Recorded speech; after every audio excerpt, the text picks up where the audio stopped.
നിങ്ങൾക്കൊരു ബിസിനസ് തുടങ്ങണം, അതിനെന്തൊക്കെ വേണമെന്ന് ഞാൻ പറഞ്ഞു തരാം.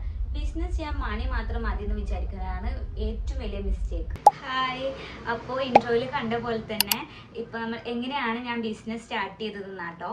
സ്റ്റാർട്ടിങ് മുതൽ ഇപ്പോൾ പോയിക്കൊണ്ടിരിക്കുന്ന വരെ ഞാൻ പറഞ്ഞു തരാം. നമുക്ക് ഡയറക്റ്റ് വീഡിയോയ്ക്ക് കിടക്കാട്ടോ. അപ്പോൾ നിങ്ങൾ വിചാരിക്കണ പോലെ വലിയ എമൗണ്ട് ഒന്നും നമ്മുടെ കയ്യിൽ വരണം എന്നില്ല. ഞാനാണെങ്കിൽ പോലും എൻ്റെ കയ്യിൽ വെറും 5000 രൂപ വെച്ചിട്ടാണ് ഞാനൊരു ബിസിനസ് സ്റ്റാർട്ട് ചെയ്തത് തന്നെ. അപ്പോൾ ആദ്യം നിങ്ങൾക്ക് എന്ത് ബിസിനസ്സാണ് തുടങ്ങാൻ താല്പര്യമില്ലേ? അപ്പോൾ എൻ്റെ ബിസിനസ് എന്ന് വെച്ചാൽ കുർത്തിയാണ്. അപ്പം ഞാൻ അതിലുള്ള കുറച്ച് കാര്യങ്ങൾ പറഞ്ഞു തരാം. അതും എല്ലാതും സെയിം ആണ്. അപ്പോൾ നമുക്ക് എന്തിനോടാണ് താല്പര്യമുള്ളതെന്ന് ആദ്യം നമ്മൾ കണ്ടുപിടിക്കണം. എന്നാലാണ് നമ്മുടെ ബിസിനസ് മുന്നോട്ട് പോകാൻ ഇതൊരു മെയിൻ ഘടകമായിരിക്കും കേട്ടോ. ബിസിനസ് എങ്ങനെയാണ് ചെയ്യാമെന്ന് വെച്ച് കഴിഞ്ഞാൽ ഓൺലൈൻ വഴിയാണ്. അപ്പോൾ ഫസ്റ്റ് നോക്കേണ്ടത് എന്ത് പ്രൊഡക്റ്റ്, ആരാണ് കസ്റ്റമേഴ്സ്, എങ്ങനെ സെല് ചെയ്യും എന്നൊക്കെയാണ് ഫസ്റ്റ് നമ്മൾ തീരുമാനിക്കേണ്ടത്. പ്ലാനിങ്ങിൽ അത് സ്റ്റാർട്ട് ചെയ്താൽ ഫെയിൽ ആവാൻ കൂടുതൽ ചാൻസ് ഉണ്ട് കേട്ടോ. സെക്കൻഡ് സ്റ്റെപ്പ് എന്ന് പറയുന്നത് ബ്രാൻഡ് നെയിം ക്രിയേറ്റ് ചെയ്യാനാണ്. അപ്പോൾ എങ്ങനെയാണ് ഒരു ബ്രാൻഡ് നെയിം ചൂസ് ചെയ്യാൻ നോക്കാം. ബ്രാൻഡ് നെയിം ആണ് നമ്മുടെ ഇംപ്രഷൻ. സിമ്പിൾ ആയിരിക്കണം, പെട്ടെന്ന് ഓർക്കാൻ. ഇപ്പോൾ ഒരാൾക്ക് നമുക്ക് പറഞ്ഞു കൊടുക്കണ്ടേ, പെട്ടെന്ന് ഓർക്കാൻ പറ്റുന്ന രീതിയിലുള്ള പേരായിരിക്കണം. കോപ്പി ചെയ്യരുത് കേട്ടോ ഒരിക്കലും. പിന്നെ യൂണിക് നെയിം ആയിരിക്കണം. പിന്നെ തേർഡ് സ്റ്റെപ്പ് എന്ന് പറയുന്നത് ലോഗോ ആണ്. ലോഗോ എന്തിനെന്ന് വെച്ചിട്ടുണ്ടെങ്കിൽ ലോഗോ ആണ് നമ്മുടെ ബിസിനസിന്റെ ഫേസ് ആയിട്ടും. അപ്പോൾ ലോഗോ നമുക്ക് എങ്ങനെ ക്രിയേറ്റ് ചെയ്യാന്ന് വെച്ചാൽ ക്യാൻവ ഫ്രീ ആയിട്ട് നമുക്ക് കിട്ടാവുന്ന ടൂൾസ് ആണ് ക്യാൻവ. ക്യാൻവ വഴി നമുക്ക് നല്ലൊരു ലോഗോ ക്രിയേറ്റ്. ഫോർത്ത് സ്റ്റെപ്പ് എന്ന് പറയുന്നത് സ്റ്റാർട്ട് സ്മോൾ. ബിഗ് ഇൻവെസ്റ്റ് ചെയ്യാതെ സ്മോൾ ഇൻവെസ്റ്റ് ആയിരിക്കണം ചെയ്യേണ്ടത്. എൻ്റെ ഒരു എക്സ്പീരിയൻസ് വെച്ചിട്ട് ഞാൻ വെറും 39-40 ടോപ്സ് ആണ് എടുത്തിട്ടുള്ളത്. അത് വെച്ചിട്ടുണ്ടെങ്കിൽ ഓരോ ഐറ്റം അതിൻ്റെ സൈസ് M മുതൽ XXL വരെ അതിൻ്റെ സൈസ് ഫുൾ ആയിട്ടുണ്ടാവും. അപ്പം അങ്ങനെയാണ് ഈ 39 എണ്ണം. അതുമെല്ലാം എന്താ അതിനൊക്കെ വെറും ഇപ്പോൾ 4 ടോപ്പിന് 420 അത്രയൊക്കെ ഉള്ളൂ. അപ്പോൾ എങ്ങനെ അത് സെല്ല് ചെയ്യണമെന്ന് പലർക്കും ഡൗട്ട് ഉണ്ടാവും. എങ്ങനെ അപ്പോൾ നമുക്കത് അറിയില്ലല്ലോ, എങ്ങനെ ഇത് സെല്ല് ചെയ്യുക. അതുകൊണ്ട് യാതൊരു പേടിയും വേണ്ട. സെല്ല് ചെയ്യുക ഇൻസ്റ്റഗ്രാം വഴി, വാട്സപ്പ് ത്രൂ, അങ്ങനെ ഫേസ്ബുക്ക്, യൂട്യൂബ് ചാനൽ സ്റ്റാർട്ട് ചെയ്തിട്ട്, ഇപ്പോൾ യൂട്യൂബ് ചാനൽ സ്റ്റാർട്ട് ചെയ്തിട്ട് നമ്മുടെ പ്രോഡക്റ്റ് നമുക്ക് സെല്ല് ചെയ്യാം. ഫിഫ്ത്ത് സ്റ്റെപ്പ് എന്ന് പറയുന്നത് പ്രൊമോഷൻ ഇല്ലാതെ നമ്മുടെ ബിസിനസ് സ്റ്റാർട്ട് ചെയ്യാൻ നമുക്ക് ആകില്ല.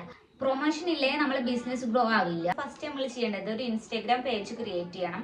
ചെയ്യേണ്ടത് നല്ല ക്വാളിറ്റി ഉള്ള ഫോട്ടോസും റീൽസും അപ്ലോഡ് ചെയ്യാൻ നമ്മൾ എപ്പോഴും ശ്രദ്ധിക്കണം. ഒരു തെറ്റെന്ന് വെച്ചിട്ടുണ്ടെങ്കിൽ ഞാൻ കുറേ ദിവസം ഞാൻ ഇൻസ്റ്റാഗ്രാം യൂസ് ചെയ്യാതെ ഇരുന്നു. അങ്ങനത്തെ ഒരു തെറ്റുണ്ടായിരുന്നു. അതുകൊണ്ട് എൻ്റെ ഫോളോവേഴ്സ് എനിക്ക് കുറഞ്ഞു വന്നിട്ടുണ്ടായിരുന്നു. അതൊരു മെയിൻ കാരണമാണ്. നമ്മൾ എപ്പോഴും ആക്റ്റീവ് ആവണം. നമ്മൾ കസ്റ്റമേഴ്സിൻ്റെ അടുത്ത് നമ്മൾ എപ്പോഴും ആക്റ്റീവ് ആവണം. നമ്മൾ കസ്റ്റമേഴ്സിനോട് എപ്പോഴും നമുക്കൊരു റിലേഷൻസ് ബിൽഡ് ചെയ്ത് കഴിഞ്ഞാലാണ് നമുക്ക് ഏറ്റവും കൂടുതൽ സെയിൽ നമുക്ക് ഉണ്ടാവുള്ളൂ.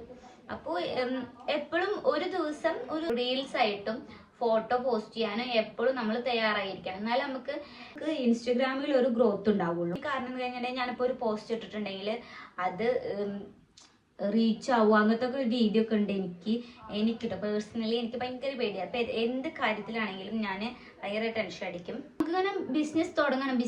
ഇന്നൊരു ദിവസം വരട്ടെ, ഇന്നൊരു ദിവസം വരട്ടെ പറഞ്ഞ് നമ്മൾ കാത്തിരുന്ന ഒരു കാര്യമില്ല. അപ്പോൾ നമ്മൾ ഒരു പെർഫെക്റ്റ് ഡേറ്റ്സ് നമ്മൾ ഫിക്സ് ചെയ്തിട്ടുണ്ടെങ്കിൽ ആ ദിവസം നമ്മളുടെ പേജ് വൈറൽ ആവാനും ആ ടൈമിൽ നമ്മുടെ പേജ് വൈറൽ ആവാനും അതിനൊന്നും യാതൊരു ചാൻസും ഇല്ല. അപ്പം നമ്മൾ സ്റ്റാർട്ട് ചെയ്യണം എന്ന് വിചാരിച്ചാൽ നമ്മൾ സ്റ്റാർട്ട് ചെയ്യണം. ഇപ്പം ഞാനിപ്പം എൻ്റെ ഫാമിലിയോട് പറഞ്ഞിട്ട് ഒരു ദിവസം കൊണ്ട് ഇന്നിപ്പം പർച്ചേസിന് പോയിട്ടുണ്ടെങ്കിൽ മുമ്പേ ഞാൻ ലോഗോ അതിൻ്റെ നെയിമൊക്കെ ഞാൻ ക്രിയേറ്റ് ചെയ്ത് വെച്ചിട്ടുണ്ടായിരുന്നു. അതുകൊണ്ട് പ്രശ്നം ഉണ്ടായിരുന്നില്ല. പിന്നെ എന്ത് തുടങ്ങണമെന്ന് അതുണ്ടായിരുന്നില്ല. ഫണ്ട് ഉണ്ടോ നമ്മുടെ കയ്യിൽ, ഒരു 2000-4000 രൂപ ഫണ്ട് ഉണ്ടോ, നമുക്ക് തുടങ്ങണമെന്ന് ആഗ്രഹമുണ്ടോ, എന്നാൽ നമ്മൾ എന്തായാലും തുടങ്ങണം. അല്ല പിന്നെ നമ്മളൊരു നല്ലൊരു ദിവസം വരട്ടെ എന്നിട്ട് നമുക്ക് തുടങ്ങാം. അങ്ങനെയൊന്നും ചെയ്യരുത്. നമ്മൾ വേഗം തുടങ്ങാൻ പറ്റും അത്രയും വേഗം തുടങ്ങി. ഇവിടെ ഒരു ഇത് നോക്കുമ്പോൾ കസ്റ്റമേഴ്സ് അല്ല കൂടുതൽ, ബിസിനസ് ഓണേഴ്സ് ആയിരിക്കും കൂടുതൽ ഉണ്ടാവുക. ബിസിനസ് വിജയിക്കാൻ നമുക്കാകെ 3 തിങ്സ് മാത്രം മതി. ഗുഡ് ഐഡിയ, സ്ട്രോങ് ബ്രാൻഡ്, അതായത് നെയിം പ്ലസ് ലോഗോ, പിന്നെ സ്ഥിരത. ഇത് 3 ഉണ്ടെങ്കിൽ നമുക്ക് നമ്മൾ ബിസിനസ് സുഖമായിട്ട് കൊണ്ടുപോകാം. നിങ്ങൾക്കൊരു നെയിം ഐഡിയാസ് വേണമെങ്കിൽ അത് പിന്നോട് ചോദിക്കാം, ഞാൻ നിങ്ങളെ ഹെൽപ്പ് ചെയ്യൂട്ടാ. വേറൊന്നുമില്ല, ഇത്രയുള്ള ഒരു സ്റ്റാർട്ടിങ് ബിഗ്നേഴ്സിന് വേണ്ടിയിട്ട് ഇത്രയുള്ള ഒരു സ്റ്റാർട്ടിങ് ആയിട്ട് നമുക്ക് പറയാൻ പറ്റണം. അല്ലാതെ ഒരു ഐഡിയോളജിക്കലായിട്ട് നമ്മൾ ചെയ്യാൻ വേണ്ടി ശ്രമിക്കണം.